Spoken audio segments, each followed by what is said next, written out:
Ayo ikhwan, apa saja yang harus kita lakukan agar bisa terhindar dari hutang yang mencekik?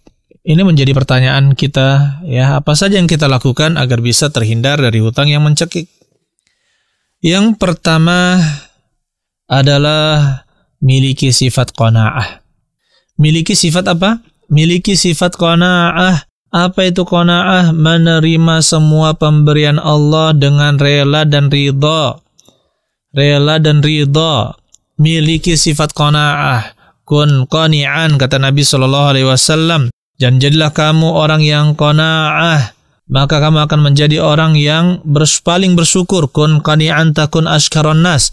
Jadilah kamu orang yang qanaah, merasa cukup dan rela dengan apa yang diberikan oleh Allah Subhanahu wa taala, maka kamu akan menjadi orang yang bersyukur. Dia akan mencukupkan dengan apa yang Allah berikan tanpa perlu iri, tanpa perlu dengki kepada harta orang lain, ya. Dan dia tidak perlu melakukan hal-hal yang diharamkan untuk memenuhi keinginannya karena dia sudah qanaah. Ya, dia qanaah. Saudara-saudari sekalian yang mudah-mudahan kita dirahmati oleh Allah Subhanahu wa taala. Sifat qanaah ini sifat yang sangat mahal, yang sudah sepantasnya seorang mukmin puas, ya, dengan apa yang seluruh yang diberikan oleh Allah Subhanahu wa taala. Ini adalah kesempurnaan penerimaan takdir Allah Subhanahu wa ta'ala. Cara yang kedua, yaitu cara pertama tadi adalah miliki sifat qanaah. Cara yang kedua adalah jauhi kecintaan terhadap dunia dan panjang angan-angan. Jangan panjang angan-angan. Rasulullah SAW pernah menggaris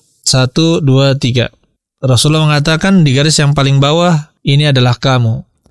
Kemudian Nabi SAW mengatakan yang baris yang kedua, wahada ajaluk, dan ini adalah kematianmu. Wahada amaluk, dan ini adalah angan-anganmu.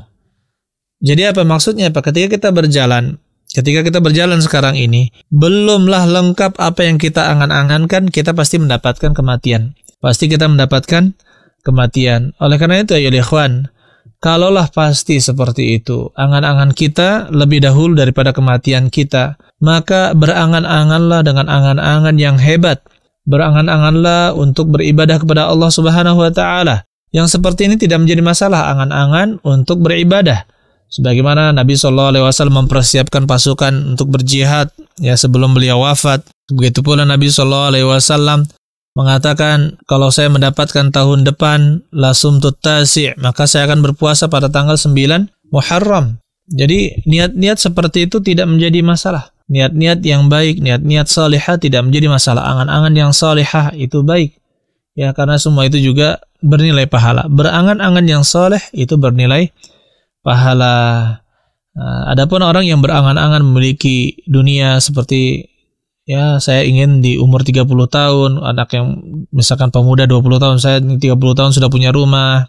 Kemudian saya insya Allah umur 50 tahun naik haji, bukan naik haji, saya akan punya misalkan lapangan bola, ya. Saya umur sekian, saya akan begini. Semuanya urusan-urusan dunia itu dia planning, dia panjang angan-angannya. Padahal kata Rasulullah SAW, kun fid dunya ka'annaka gharibun aw abirus sabil. Jadilah kamu di dunia seperti orang yang asing atau sekedar menyeberangi jalan. Maksudnya sekedar lewat saja dan tidak akan berlama-lama di sana.